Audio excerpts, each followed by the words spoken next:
Assalamualaikum, dear students. How are you all? I hope you are all good and doing well in your life. Welcome to the Dr. Abdullah Academy, the most powerful physics series of the year. Students, आज के इस lecture में हम जिस topic को cover करेंगे वो है डोमेन थ्योरी ऑफ मैग्नेटिज्म।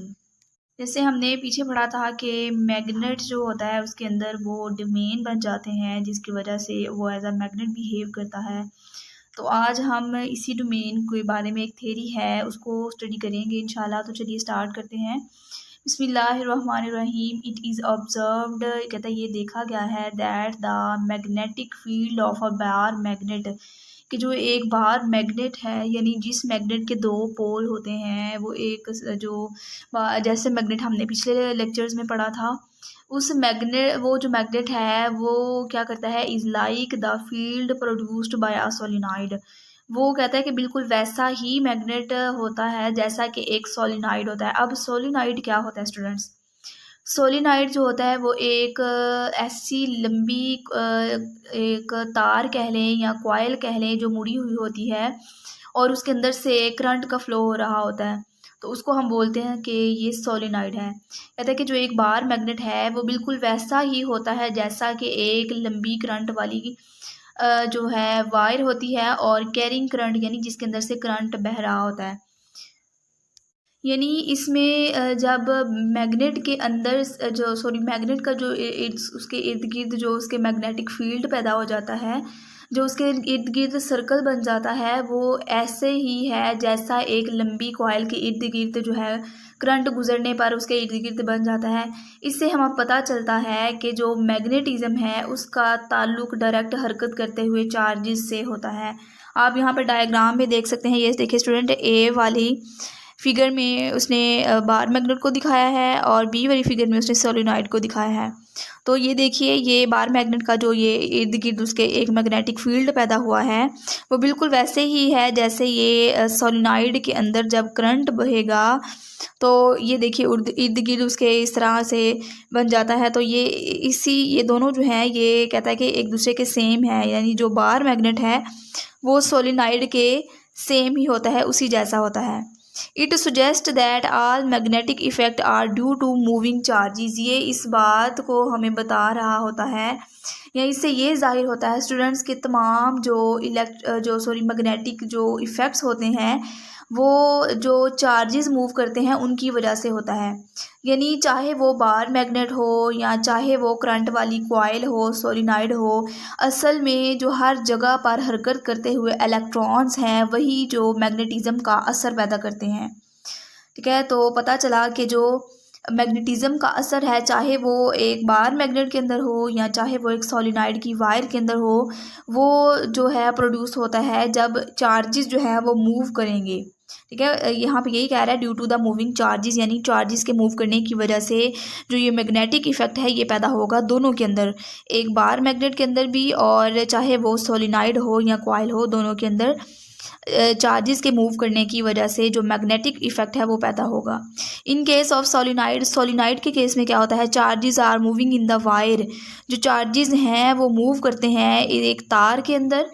ये आप देख सकते हैं कि सोलिनॉइड के मामले में जो चार्जेस होते हैं वो जब कॉइल में से करंट गुजरेगा, यानी इसकी जो वायर है ये आप देख सकते हैं, जब ये वायर जिसको हमने मोड़ा हुआ है वो एक कॉइल बन जाएगी और कॉइल असल में मुड़ी हुई तार को ही कहते हैं। तो जब इसके अंदर से करंट गुजरेगा तो जो इलेक्ट्रॉन्स हैं वो तार के अंदर बह रहे होते हैं और यही जो है एक मैग्नेटिक फील्ड जो है वो पैदा करते हैं अपनी कॉइल के इर्द गिर्द। तो ये जो सोलिनॉइड के अंदर जो चार्जेस मूव करते हैं वो वायर के अंदर करते हैं। The motion responsible for the magnetism in a magnet is due to the electrons within the atoms of the material. यानी जो ये इलेक्ट्रॉन्स मोशन करते हैं, ये यानी जो मैग्नेट होता है अब उसके अंदर तो कोई तार नहीं होती, लेकिन एटम के अंदर जो मौजूद इलेक्ट्रॉन्स होते हैं उनकी हरकत की वजह से जो मैग्नेटिज्म का असर है वो पैदा होता है। तो यहाँ पे कह रहा है कि the motion responsible for the magnetism in a magnet, यानी मैग्नेट के अंदर मैग्नेटिज्म किस तरह आएगा, is due to the electrons within the atom of the material. कोई भी जो मटीरियल है तो उसके अंदर जब इलेक्ट्रॉन्स मूव करेंगे तो उसकी वजह से जो है उसके अंदर मैग्नेटिज़्म या जो मैग्नेटिक ए फील्ड है वो पैदा होगी। तो यहाँ पे दो चीज़ें उसने बताई हैं कि जो बार मैग्नेट है उसका मैग्नेटिक फील्ड जो है ये सोलेनॉइड के मैग्नेटिक फील्ड की तरह ही होता है, मतलब ये दोनों सेम इनका असर है।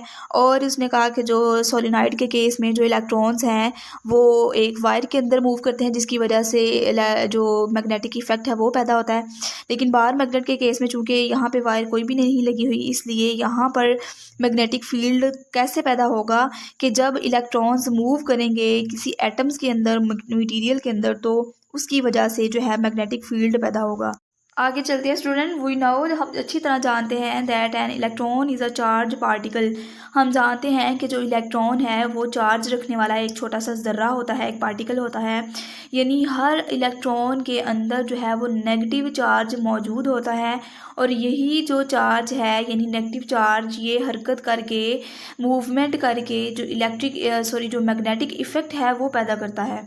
यानी जो इलेक्ट्रॉन है उसके ऊपर नेगेटिव चार्ज होगा और जो नेगेटिव चार्ज है वो मूव करेगा जिसकी वजह से मैग्नेटिक इफेक्ट जो है वो पैदा होगा। Also each electron in an atom is revolving about the nucleus.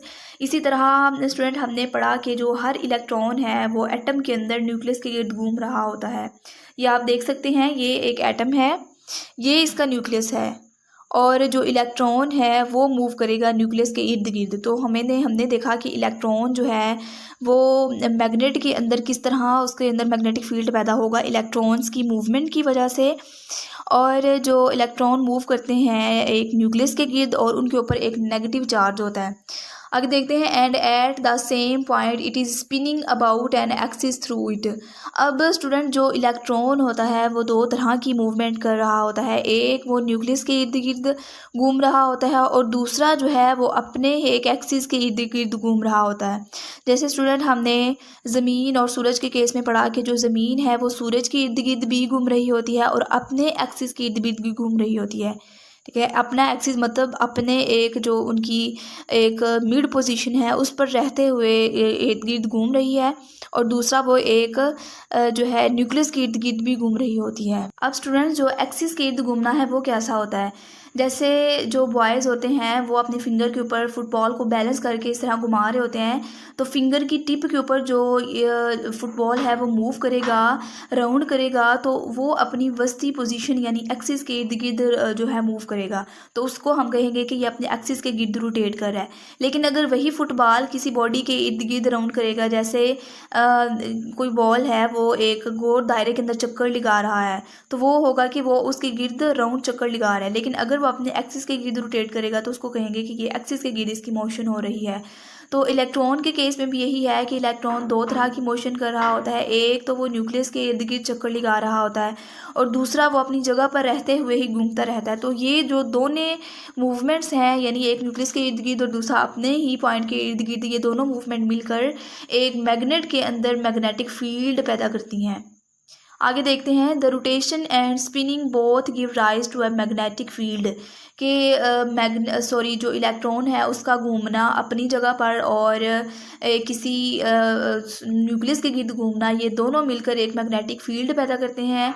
और स्टूडेंट हर जो इलेक्ट्रॉन होता है उसके अंदर एक छोटा सा अपना मैग्नेट होता है, क्योंकि ये जो मूवमेंट्स हैं हमेशा मैग्नेटिक असर या मैग्नेटिक इफ़ेक्ट को पैदा करती हैं। आगे चलते हैं, since there are many electrons in an atom.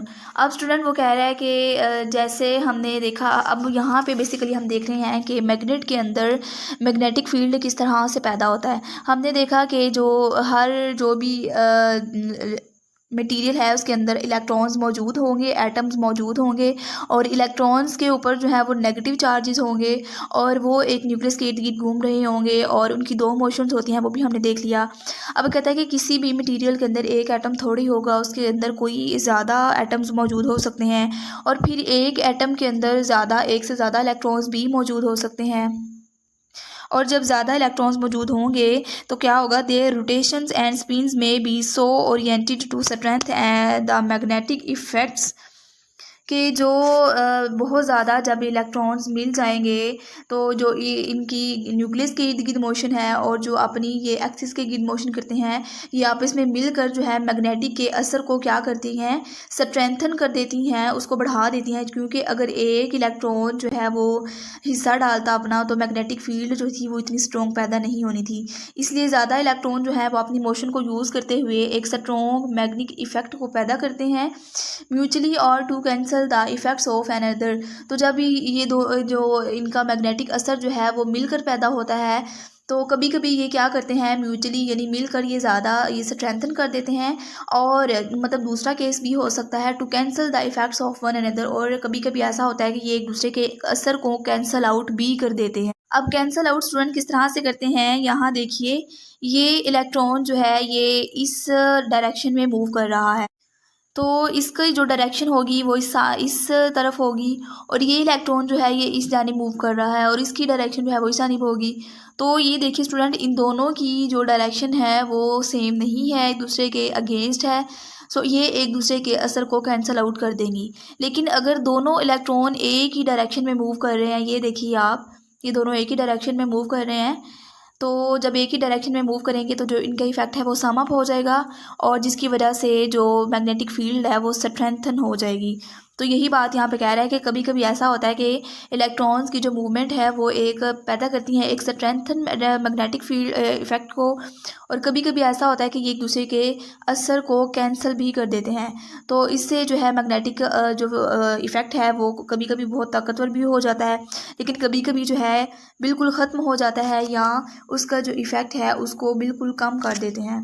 तो पता चला कि ये एक दूसरे को सम अप होकर ये स्ट्रेंथन भी बना सकते हैं मैग्नेटिक फील्ड को, और कभी कभी जो है ये बिल्कुल उसको कम भी कर सकते हैं। आगे चलते हैं। If an atom has some resultant magnetic field, यानी अगर नतीजतन अगर किसी एटम के अंदर कोई मैग्नेटिक फील्ड पैदा होती है, तो it behaves like a tiny magnet, तो ये एक छोटे से मैग्नेट की तरह जो है वो बिहेव करने लग जाता है। यानी जब एक एटम के अंदर डिफरेंट इलेक्ट्रॉन्स की मोशन जब मिलेगी, तो फिर एक रिजल्टेंट मैग्नेटिक फील्ड बन जाएगा। यानी जब एक इलेक्ट्रॉन मूव करेगा तो फिर तो थोड़ा सा असर होगा, जब ज़्यादा इलेक्ट्रॉन्स जो है वो एक ही डायरेक्शन में मूव करेंगे तो उन सब का मैग्नेटिक असर जो है वो सम अप हो जाएगा, जिसकी वजह से एक मैग्नेटिक फील्ड पैदा होगी, और जिस एटम के अंदर वो मैग्नेटिक फील्ड पैदा होगी वो एक छोटे से मैग्नेट की तरह बिहेव करने लग जाएगा। It is called a magnetic dipole, तो इसे मैग्नेट का डाइपोल कहा जाता है। यानी हर वो एटम जिसके अंदर एक रिजल्टेंट जो मैग्नेटिक फील्ड पैदा हो जाता है उसे हम कहते हैं ये क्या है, मैग्नेटिक डाइपोल। तो यहाँ पे इसकी डेफिनेशन को हाईलाइट कर लीजिए कि if an atom has some resultant magnetic field it behave like a tiny magnet, it is called a magnetic dipole. यहाँ तक स्टूडेंट हमारा ये टॉपिक कंप्लीट हो गया। इसमें हमने देखा कि किस तरह एक बार मैग्नेट के अंदर जो मैग्नेटिक फील्ड है वो एक सोलेनॉइड के मैग्नेटिक फील्ड से मिलती जुलती है, और किस तरह सोलेनॉइड के अंदर जो इलेक्ट्रॉन्स हैं वो एक वायर के अंदर मूव करते हैं, और मैग्नेट के अंदर जो इलेक्ट्रॉन्स हैं वो एटम के अंदर मूव कर रहे होते हैं, मटीरियल के एटम के अंदर। तो फिर हमने देखा कि किस तरह जब इलेक्ट्रॉन की जो दो मोशन है वो एक दूसरे के साथ मिलेंगी और मैग्नेटिक फील्ड को यहाँ तो स्ट्रेंथन बना देंगी, तो यहाँ उसको बिल्कुल कम कर देंगी। फिर हमने मैग्नेटिक डाइपोल की डेफिनेशन यहाँ पे देखी। तो आगे चलते हैं। आगे स्टूडेंट यहाँ पर उसने जो है मैग्नेट की मुख्तलिफ़ काइंड्स के बारे में हमें बताया है कि जो मैग्नेटिज़म है वो 3 तरह के हो सकते हैं, 3 तरह के सब्सटेंसेस में हो सकते हैं। कौन कौन सी? एक पैरामैग्नेटिक मटेरियल्स में, दूसरा डायमैग्नेटिक मटेरियल्स, और तीसरा फेरोमैग्नेटिक मटेरियल। तो आइए इन सबको एक एक करके देख लेते हैं। सबसे पहले है स्टूडेंट पैरामैग्नेटिक मटेरियल्स।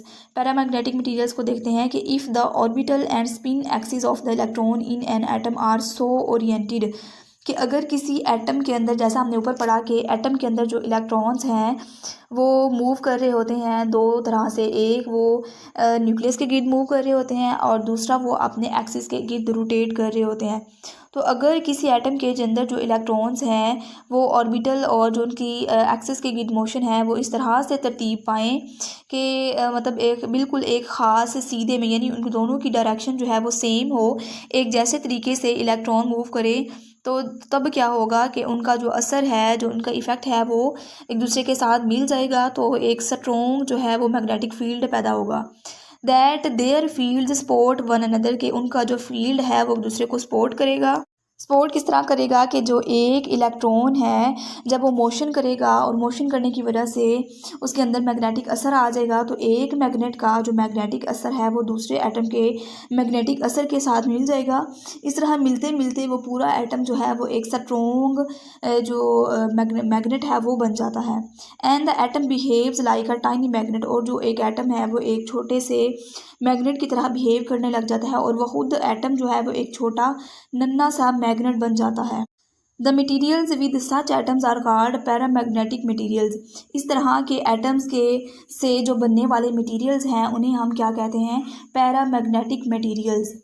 यानी ऐसे एटम्स के मिलने से जो मटेरियल्स बनते हैं, कैसे एटम्स जिनके अंदर जो इलेक्ट्रॉन की जो मोशन है, दोनों मोशन यानी एक ऑर्बिटल यानी न्यूक्लियस के गिर्द घूमना और दूसरा अपने एक्सिस के गिर्द घूमना, वो एक ही ओरिएंटेशन में हो यानी एक ही डायरेक्शन में हो, एक ही सीध में हो, तो फिर वो दोनों एक दूसरे के साथ मिल जाएंगी और जो है इसी से जो एटम है वो एक छोटे से मैग्नेट की तरह बिहेव करेगा। और फिर वो एटम्स जब मिलकर एक मटेरियल बनाएंगे तो इस मटेरियल को हम कहेंगे पैरामैग्नेटिक मटेरियल। तो इसकी एग्जांपल में उसने एल्यूमिनियम और लिथियम दिया है। और ये जो है स्टूडेंट, ये मैग्नेट हल्के हल्के टाइनी मैग्नेट्स बन जाते हैं और ये हल्की हल्की जो है कशिश या अट्रैक्शन को दिखा रहे होते हैं। आगे चलते हैं डायमैग्नेटिक मटेरियल्स की तरफ कि वो क्या होते हैं। Magnetic field produced by both orbital and spin motion of the electrons. अब यहाँ पे दूसरा केस बता रहा है कि अगर तो वो एक ही डायरेक्शन में ना हो यानी एक ही ओरिएंटेशन या एक ही सीध में ना हो, तो फिर क्या होता है कि मे एड अप टू ज़ीरो, तो उनका जो असर है, ये जो इनका रिजल्टेंट है वो ज़ीरो निकलता है। यानी दोनों जब एक दूसरे को कैंसिल आउट कर देंगी तो जो रिजल्टेंट हमारे पास आएगा, जो रिजल्ट आएगा वो ज़ीरो आएगा। तो फिर क्या होगा कि in this case the atom has no resultant field. तो इसका जो असर होगा, क्योंकि हमारे पास उन दोनों का जो असर जो रिजल्टेंट है वही ज़ीरो निकल रहा है, तो इसलिए जो फील्ड का असर होगा वो भी ज़ीरो आगा होएगा। The materials with such atoms are called diamagnetic materials. तो इस तरह के एटम्स से जो बनने वाले मटीरियल्स होते हैं उनको हम कहते हैं डायमैग्नेटिक मटीरियल। और इसकी एग्जांपल्स में क्या है, कॉपर, बिस्मिथ और वाटर शामिल हैं। तो पता चला जो वाटर है वो क्या है, डायमैग्नेटिक मटीरियल है। तो स्टूडेंट, जो पैरामैग्नेटिक और डायमैग्नेटिक हैं ये दूसरे बिल्कुल एक दूसरे के उल्ट हैं कि यानी जब ऑर्बिटल और स्पिन मोशन जो है वो एक ही ओरिएंटेशन में या एक ही डायरेक्शन में, एक ही सीध में होंगी, तो एक उनका असर एक दूसरे के अंदर एडअप हो जाएगा और एक स्ट्रॉन्ग मैग्नेटिक फील्ड पैदा होगा। तो इन एटम से जो बनने वाले मटीरियल्स होते हैं उनको हम कहते हैं पैरामैग्नेटिक। और इसी तरह जब इनकी जो ओरिएंटेशन होगी वो एक जैसी नहीं होगी या इनकी डायरेक्शन सेम नहीं होगी, तो वो एक दूसरे के असर को कैंसिल आउट कर देंगी, जिसकी वजह से जो रिजल्टेंट फील्ड भी वो ज़ीरो होगी। और इस तरह के एटम से जो बनने वाले मटेरियल्स होते हैं उनको हम कहते हैं diamagnetic materials. Third one is आ जाता है कि फेरोमैग्नेटिक मटेरियल्स क्या होते हैं। There are some solid substances such as iron, steel, nickel, cobalt etc के कुछ ये जो होते हैं ना फेरोमैग्नेटिक मटेरियल्स, ये क्या होते हैं, ये कुछ ठोस मादे होते हैं, जैसा कि लोहा हो गया, स्टील यहाँ पे बताया हुआ है, निकल और कोबाल्ट। यानी ये जो सब्सटेंसेस होते हैं ये बहुत ख़ास होते हैं और यही यही जो मटेरियल होते हैं ये स्ट्रॉन्ग मैग्नेट्स बनाने के लिए इनको यूज़ किया जाता है। जैसे कि हमने पिछले लेक्चर में स्टूडेंट पढ़ा था कि जो आयरन, निकल और कोबाल्ट हैं इनको यूज़ किया जाता है मैग्नेट्स बनाने के अंदर। तो ये एक ऐसी चीज़ें होती हैं जो स्ट्रॉन्ग मैग्नेट्स बनाने के लिए यूज़ की जाती हैं, इन विच को cancellation of any type does not occur, जिनके अंदर कोई भी कैंसिलेशन नहीं होती।